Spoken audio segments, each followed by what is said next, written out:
Welcome back to fucking book club. Tonight we are going over chapters 12 and 13. Chapter 12 is Going the Distance. Mind your business. We'll talk to you later. And chapter 13, Come Thou Fount. So chapter 12 goes over their engagement and all the pre-stuff to the engagement. So he talks about how he went to visit her, which happened on Counting On. And then chapter 13 is about their wedding and their honeymoon. So let's get started on chapter 12. This is from both their point of views, Jeremy and Gingy's. Let's fucking begin. So this is picking up right after the whole Jim Bob courting Jeremy first debacle. Thank you to whoever posted that comment. That made me giggle so hard that I almost peed my pants. She said that Jeremy courted Jim Bob before he got to court Ginger, and I fucking lost it. So this is from the point of Jer Bear. I drove home to Laredo in my rental car completely over the moon. After 5 months of talking to her dad, courting her dad, in a roller coaster weekend, Ginger and I were finally starting our adventure together. It hardly seemed real. On my last morning in town, Ginger's mom took us out for coffee at Subway, the only place in town open that early. Before I left, we took a walk down a tree-lined dirt path. It was another hot Texas day, but the shade shielded us from the sun as Ginger and I strolled, just the two of us. The scandal. I stole glances at her as we talked, taking in the way her long skirt trailed behind her and the way her chestnut hair curled around her face. Ginger, I said, I love you. What? Ginger looked surprised. I'd find out later that an early I love you wasn't the norm in her family culture. It's not the only thing. But that was okay. I could see her love for me in her eyes, even if she wasn't ready to say it yet. We prayed together before I took off. I knew we had to go our separate ways. Me to Laredo, Ginger to Arkansas. He talks about how their relationship would develop differently than normal because instead of spending time together in person, they'd be FaceTiming, texts, and weekend visits. It would be a challenge, but Jeremy liked challenges. Back to the point of Ginger, every morning. That she came from a long line of night owls who love to stay up late and sleep in. And that she set up a mattress in the prayer closet so that she could wake up the same time as Jeremy and read their Bibles together over FaceTime. After they did that, Jeremy would go on his prayer walk and he would send her videos of nature and things going on in town. They had spent hours listening to the teaches that Jim Boob gave to Jeremy. And Jeremy was slowly teaching her his theological standpoint. All day long, she would text him pictures of her updates and errands, coffee dates, jurisdictions around the house, and he would send pictures back in between meetings at the church, and then they did their best to never miss their evening FaceTime conversations. To an outsider, she may have been annoyingly glued to her phone. We actually saw that in the episode where they go to the alert, camping thing, but she couldn't help it because she was in love. She goes on to talk about how she wished that they lived closer together, but everything that they had to do to build their relationship involved communication, so she knew that this was going to be a strong relationship. She goes on to say that he was the best thing that's come into her life. He encouraged her on her worst days. He sent her packages of gifts. Sometimes he mailed her a letter just for funsies. And that every month or so, Jeremy did come in to visit. He would squeeze trips in between Wednesday night Bible study and Sunday morning services. During his first visit to Arkansas after my parents gave their approval, our relationship became official. We weren't just getting to know each other, we were boyfriend and girlfriend. This is the episode where Jeremy asked Ginger to court him, and they sat on the porch. As a couple, we decided to follow certain guidelines that were typically part of my culture. That included the rule of not kissing until we were married. As difficult as that sounds, I honestly didn't give it much thought. I knew that's what my family did, so to me it was normal. Besides, I knew we wouldn't date forever. I wouldn't have to wait long. So she goes on to talk about what they would do on their visits, visit with the family, play Settlers of Catan at Ben and Jess's house, talking over coffees. And then she brings up the trip to Laredo that she took with Jim Bob and me, where Jim Bob was just completely out of line, but who the fuck is surprised? I've pulled those clips before. And this is where she met his parents. She said the first time that she ever met Jeremy's parents, she was a little bit nervous, But that the nerves quickly melted away when Jeremy's mom gave her a huge hug and said, "It's finally good to meet you. We've prayed for someone like you for Jeremy." We stand Jeremy's parents over here, by the way, just so you know. Then she goes on to talk about when they go to Jeremy's 2-bedroom apartment and he plays the version of Come Thou Fount for Ginger that he recorded in his voice. It wasn't until this book that I realized how deep that song meant for them, because of him whistling it and Jim Bob finally clicking that Jeremy wasn't a piece of crap. But it was really nice to learn that in the book because I had never known what the big meaning behind that song was because they played it at their engagement and their wedding. So she goes on to talk about how Jeremy showed her Laredo, but I'm skipping over a lot of this because we saw it on the show. And if for some reason you haven't seen that episode, I'll pull the episode in the season. I'm pretty sure it's season 3. And I think it is called Sleepless in Laredo. Every time we said goodbye, it got a little harder. The more we got to know each other, the more certain I was that Jeremy was the man for me. He was everything I'd hoped for, godly, passionate, funny, handsome, and we clicked without having to try. I didn't want to be Jeremy's girlfriend. I wanted to be his wife. I'd also like to make a statement that this episode of Counting On is my first Duggar TikTok I ever made, and it went viral. And that was almost a full year ago in August, and look at where we are now. So I'm so grateful. And that was the "oh wow" TikTok. Let's get back to the book. We're back to the point of Jer Bear. When Ginger and I started our relationship, I knew that reality TV would be a part of it. I had seen the cruise around when I had visited in the past, but I usually sat to the side if I could help it. But Ginger was under contract and obligated to be on the show. I had to wrestle with a very real question: am I okay with being filmed? Mr. Jim Boob and I went out driving one day to talk it over. He told me about his experience with the cameras and how a national platform can be positive. This isn't about being famous, he told me. This is an opportunity to share my faith in Christ with the world. While I struggled with the idea at first, I agreed to be a part of it. I knew it was something I needed to navigate wisely while protecting my ministry in Laredo. As the crew followed me on my visits to Ginger, I got used to the cameras and interviews. They weren't completely foreign anyway, having been a pro athlete. I already knew Ginger was the kind of woman I wanted to marry when we began our relationship. I was 27 years old, pastoring a church, and at a place in my life where I was ready to be married. But you're moving too fast, says Jim Bob. He goes on to talk about that as they got to know each other more, he didn't realize how very similar they were, that they like to travel, they love big cities, being social, fashion, art, shopping, classical music, opera, being in prison. Oh wait, that's just Ginger and Hefty. And before you say, Ginger's never been in prison, she did a lot of prison ministry. That's why I said that. He then talks about on his way home one day, he had a connecting flight in Chicago, which is very normal. I'm from Chicago. O'Hare is one of the biggest airports in the United States and the world. But how his flight got delayed, he got back to Houston super late, and he still had a 6-hour drive ahead of him, putting him at getting in at about 4 o'clock in the morning, and Ginger stayed up with him. What a queen. We love that. We love a queen. But he said that conversation that they had for 6 hours made him fall even more in love, and he knew it was time. Time to ask her to marry him! We're back to the point of Gingy. After we'd been dating a couple months, it was clear we weren't going to be the kind of couple that waited a year or two before getting married. You don't say! We'd already been through a long process before our relationship even began. We knew what we were walking into. We weren't rushing. We knew this was right, and it didn't make sense to us to wait to start our lives together. We talked to my dad about a timeline, and although we didn't settle on a date, it seemed he was okay with us getting married relatively soon. 2 words, TLC money. The summer of 2016, I knew an engagement was coming, but not right away. I figured by the end of summer, maybe in August. Jeremy would ask me to marry him, and the thought of wearing his ring, of hearing those words, made me feel excited. Here's Jessa being Jessa. Oh, let's stop in this ring shop, Jessa said one afternoon as we shopped together at the mall. What could it hurt, I thought. What kind of ring do you want someday? What kind of cut do you like? Do you like white gold or yellow? Princess cut, I said. I'm pretty traditional and white gold. Definitely white gold. And at this point, that's when Jessa said, no, but oh, Ginge, you should totally get soft.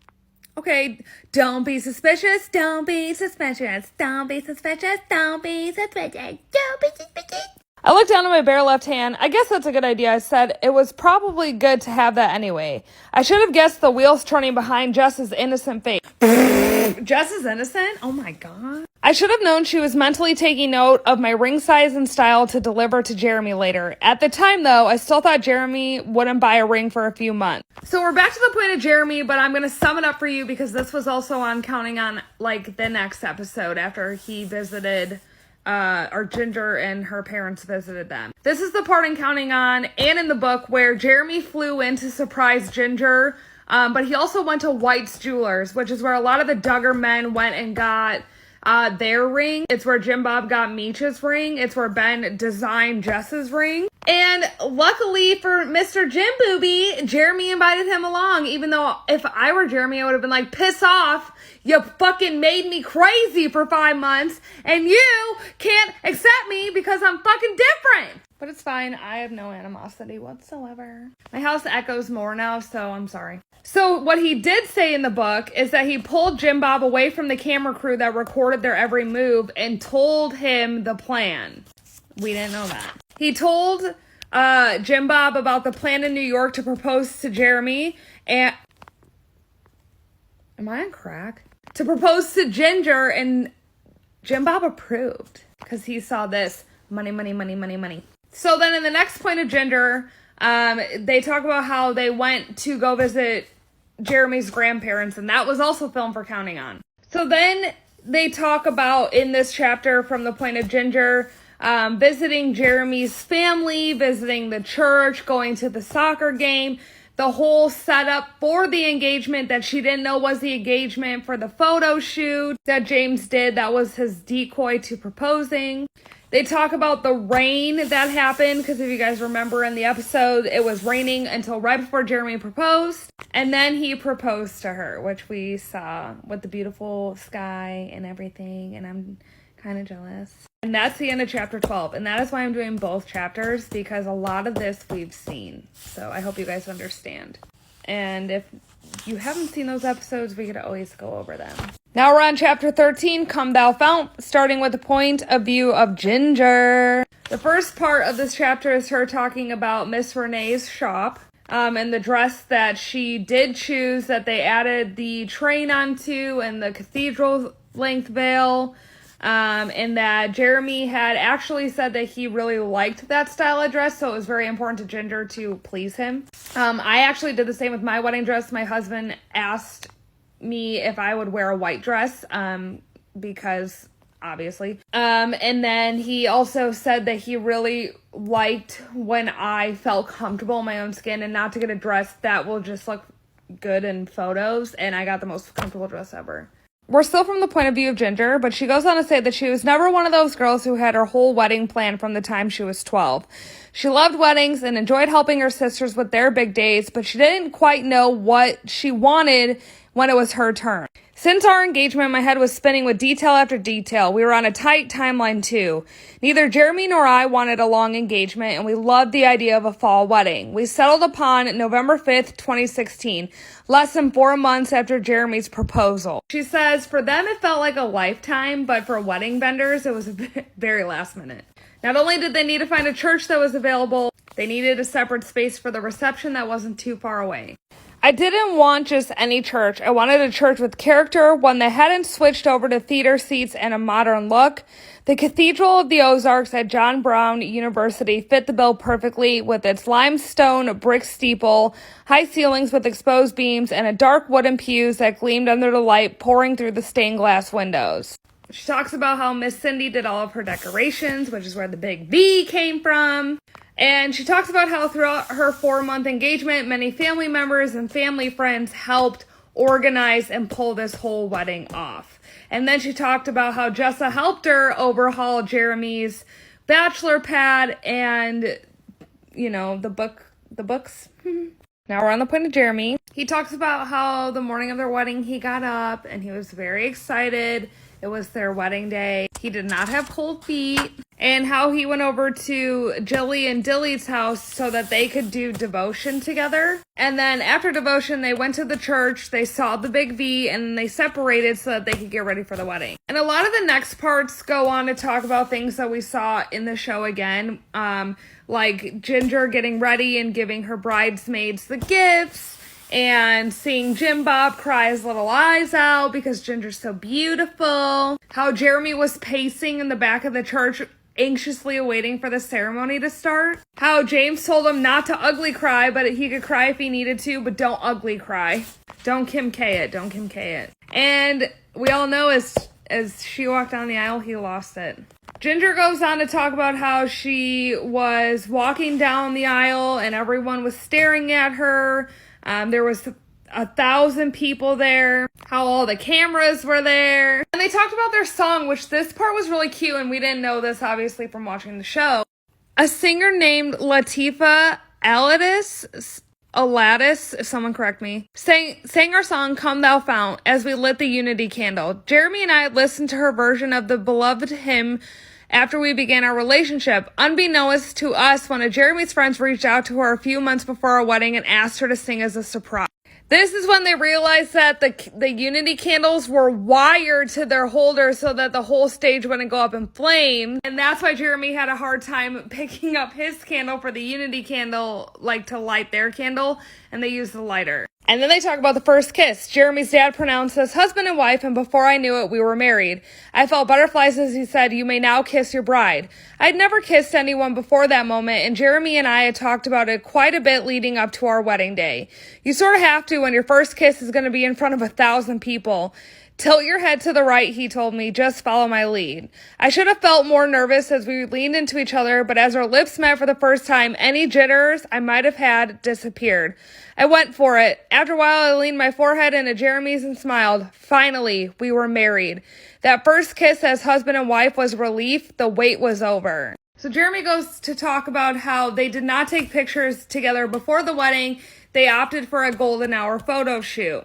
They talked about how you never really eat at your wedding and how the reception flies by, which is very true. But then they ran into a little bit of trouble. We're at the point of Jeremy, and he says, leaving the reception hall was tricky. Someone had leaked the date, time, and location of our wedding to the paparazzi, and photographers were camped outside. As soon as we stepped out the door, someone would get a shot of Ginger in her dress, and it would be all over the tabloids the next day. I don't know whose idea it was, but the next thing we knew, all of our wedding guests had lined up in 2 rows flanking the door. They created a human wall for us, shielding us from the cameras. Our guests threw coffee beans at us and shouted goodbye as we ran to the car. We knew the paparazzi would follow us to the location we had chosen for wedding pictures, so we needed to throw them off. Our security detail told us to drive around to the back of the reception hall and park it. A pickup truck with a 2-row cab was waiting. Hop in my truck, the security guard shouted. He picked up Ginger and practically threw her into the back of the truck while I helped him shove Ginger's 13-foot train into the cab.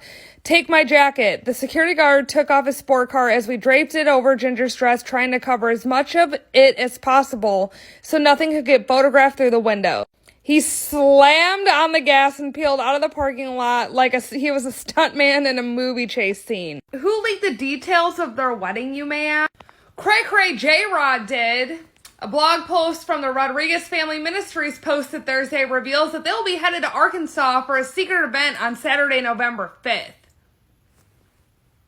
I haven't dove into that family yet, but I feel like if I do, I'm going to lose all the brain cells that I have left. So now we're to the point of Ginger, and she talks about how they spent a few days in Branson, Missouri, just the 2 of them. There was no filming, no camera, no crews. The best part was that they never had to say goodbye, only goodnight. I was eager to leave for our honeymoon. We had chosen Australia for our first trip as husband and wife. My family had traveled so much because of the show, so when it became time to choose a destination, we asked the TV crew which continent they hadn't visited yet. Well, we haven't been to Australia. Since the only thing we really wanted was a place with a pool where we could relax, that sounded good to us. So then she talks a little bit about all the things that they did in Australia, and again, that was filmed, so I'm sure a majority of us, if not all of us, have seen it. And then they said this. The plan was to spend a week in Sydney before traveling to Christchurch, New Zealand, and spend a week there. 2 days before we were supposed to leave, our producer sat us down for a meeting. Christchurch got hit with a massive earthquake, he said. The whole town is still reeling from this. There's no way we are going to be able to go there. And immediately Ginger started to feel sorrow and like she wanted to go help all these people who had just been through a tragic event. So the producer said, here's what we can do. We can film a couple more days in Sydney and you can spend the rest of the week here. Or after they film for a couple days, they can fly to LA and then they could spend 2 to 3 days in LA before going to Texas. This is a big plot in their story. This is huge. Jeremy and her did agree that LA was the best option. They met up with one of Ginger's family friends named Ray Comfort, a sweet man who founded the ministry called Living Waters near Huntington Beach. They met up with him and his team the first day in LA. The next day, they went to breakfast with Kirk Cameron and his kids before joining them into Six Flags Magic Mountain. For those who don't know who Kirk Cameron is, he was on the show Growing Pains, and his sister is DJ Tanner. After they went to Six Flags with Kirk Cameron and his family, they went and found a cool bookstore. That's what they like. They like bookstores. And apparently, I like books too. We're back to the point of Jeremy. We were still on our way to the bookstore when it hit me. Some of the Yelp reviews about Grace Books mentioned that it was part of a church called Grace Community Church. Wait, Grace Church, I said to Ginger? That's John MacArthur's church. Jeremy talks about how he grew up listening to John MacArthur and listened to his sermons over the years and was known to be a giant in the faith, but he had completely forgotten his church was in LA, and he wondered if he'd be able to meet him. We arrived at the church, which looked like a college campus with its separate buildings and open-air walkways. A woman working at the bookstore quickly recognized us as we browsed the shelves. "Hey, you're from that TLC show," she exclaimed. "What are you guys doing here?"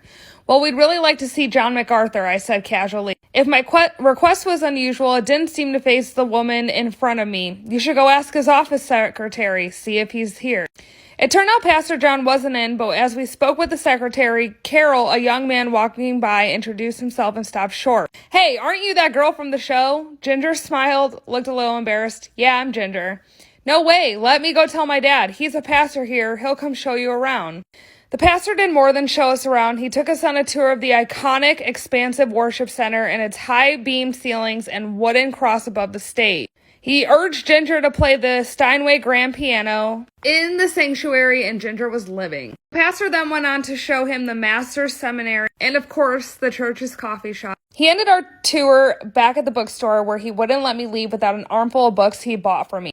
"We really want to serve you guys however we can. We have our Shepherd's Conference coming up in March. We'll give you a scholarship. Just come on out. Let us know how we can help you." By the time Ginger and I sat down to dinner at a nearby Indian restaurant, we were blown away by the experience. It was obvious to us that this church was a gracious ministry that truly wanted to invest in pastor. "We're definitely coming back," I said. I'd heard the Shepherd's Conference for pastors, and I was thrilled to have the opportunity to attend. When it was time to fly to Texas and step back into the real world, I was excited to bring my bride home. I couldn't wait for her to meet everyone at my church and walk alongside me in my ministry. So this is important because A, it wasn't shown on the show, but B, this is what sparked their move to LA, and we're gonna get into that more as the book finishes. So, yes, that's chapters 12 and 13. Like I said, they were very short because a lot of it we saw on TV, so I didn't want to bore you with the details we already knew. I wanted to get more into the stuff that we didn't know. Like, they were supposed to go to New Zealand, and they went to LA for a few days. So, thank you for being here. I'm going to upload this to YouTube because only God knows how long it's going to take to post on TikTok. See you later, bye.